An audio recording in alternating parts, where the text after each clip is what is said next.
Within 100 hours of the Pulwama terror attack, the army, the Jammu and Kashmir police and the CRPF have eliminated the Pakistani terrorist and the local handler involved in that terror attack. And with me is Lt Gen KJS Dhillon, the Chinar Corps commander. Sir, many congratulations on your success.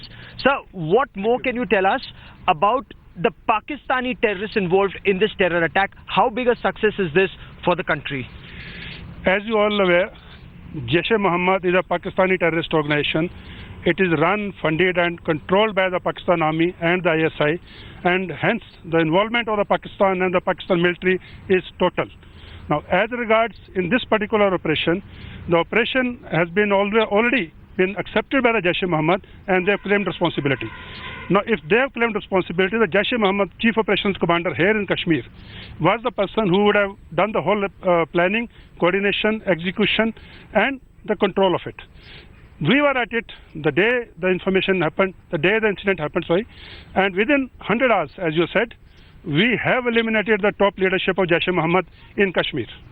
That's a big success, but as far as other terrorists are concerned, has Jaish now taken center stage more than Lashkar-e-Taiba, more than Hizbul Mujahideen? And apparently there still is a large group of Jaish terrorists, Pakistani terrorists and local support still there in parts of South Kashmir, sir? Yeah, there is a mix of various tanzeems, including Jaish and there is a mix of Pakistani terrorists and the local terrorists in North Kashmir as well as in South Kashmir. And as you are saying, yes, all the tanzeems are present, although they have the cadre strength at the varying levels. Notwithstanding, we will take them out one by one. Okay, so is this then the beginning of the process to avenge the killing of our CRPF personnel in Pulwama? That retribution will be there within and outside? See, in military parlance, we don't use the words like avenge, we do use the words like professional, ethical operations. We did carry out an operation which was very well planned, which was very well coordinated and very well executed. We suffered the casualties because we wanted to avoid the civilian casualties. Notwithstanding, the top leadership of the JEM which was involved in the Pulwama attack has been eliminated yesterday, and that is how I look at it.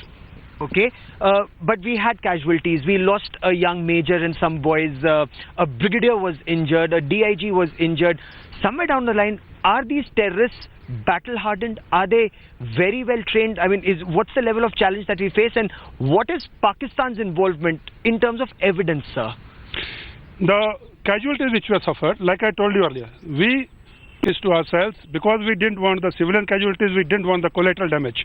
And as regards the brigadier and the DIG getting injured, I said earlier also, we have our commanders leading from the front so that the situation does not get out of hand, where there is no collateral damage or a civilian killing or civilian injury. We have a responsibility towards the Awam and we have a responsibility towards the nation. Responsibility towards the nation is elimination of this terrorist. Responsibility towards the Awam is to cause minimum or no damage to the property or life. So that is what, when the people lead from the front, this self-evident from the number of officer casualties, the people were leading from the front and they were controlling the operation, and that is the ethos of the Indian Army and the other security forces. Sir, does stone pelting remain a challenge for you, and is radicalization an increasing threat? Because is this now about, as some may mistakenly say, is it about Azadi or is this about establishing an Islamic caliphate? See, I will not get into the bigger game with the words like Islamic Caliphate and Azadi and all. What I'll say is stone pelting is an extension of interfering with the operations of the security forces. It is very well calibrated, it is being controlled by the people, and they want to interfere with the operation so that they help the terrorists in getting out of the cordon and other things. This is an anti-national activity, because anyone who helps the terrorists who are waging a war against the nation in any which way is considered as an anti-national activity. It will be dealt as such. What is your message to the terrorists? What is your message to stone pelters? And as a parent, your message to parents here? My message to parents, especially the mothers. I have been in Kashmir long enough. I understand Kashmiri always loves and respects and obeys his mother. So my message to every mother of Kashmir is, please keep your children in the house, please give them good education, please give them good health care, please make them better citizens, please make them better human beings. and there is a future waiting for them. Please allow them to have that future in the future in the coming years. Now coming back to the stone pelters, stone pelting is an offense when you are interfering with the counter-terrorist operations.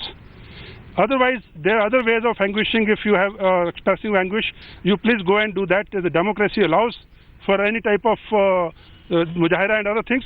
But when you are interfering with the terrorist operations, then you are not doing the democratic thing, then you are doing an anti-national thing. General, you've been in Kashmir long enough as a company commander, commanding officer, brigade commander. I believe you even commanded a division. BGS here. You were BGS here, and now as corps commander. So, General, I want to understand from you, convoys, vehicle-laden IEDs, is that a big challenge? How will you make our men secure when it comes to threats from these weapons? See, all these actions by terrorists or the modus operandi or the techniques they employ to cause casualties to the civilian, to the security forces, is an evolving and a dynamic thing. They keep evolving their techniques, they keep evolving their modus operandi, they keep doing the dynamic things, and so that they achieve the result which they are wanting. Accordingly, we keep evolving our drills, we keep evolving our techniques, we keep evolving our weapon systems, our acquisition of information means. So it's a game which keeps going on. This, like I said, it has happened after a long time, this car bombing, but in the world over, the things were happening in Syria, Afghanistan, Pakistan. So we have taken stock of it. We are analyzing all the agencies, the inputs which we are getting, and there's no caution to just get worried. We will handle it also. And no vehicles will be, civilian vehicles will be permitted when convoys travel? As of now, the instructions are the civilian vehicles will not be allowed on the highway when the convoy is passing through that particular stretch.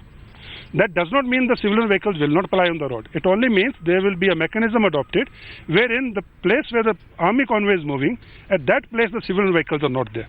A little time and distance lag behind, the civilian vehicles will be allowed to ply. Accordingly, little time and distance ahead of the convoy, civilian vehicles will be allowed to ply, and there will be no hindrance or harassment to the civilian vehicles as such. General, for the moment, many thanks for speaking to us here at India Today, and all the best with the operations against terrorists. Thank you very much. Thank you very much, and we need your blessings. Thank you. The country is with you, sir. So that's General Dhillon very clearly saying there's a message for the terrorists. They will be dealt with. There's also a message for the parents, and that message is don't let your children become either stone pelters or terrorists. With cameraman Kishan Kumar in Srinagar, Gaurav Sawant for India Today.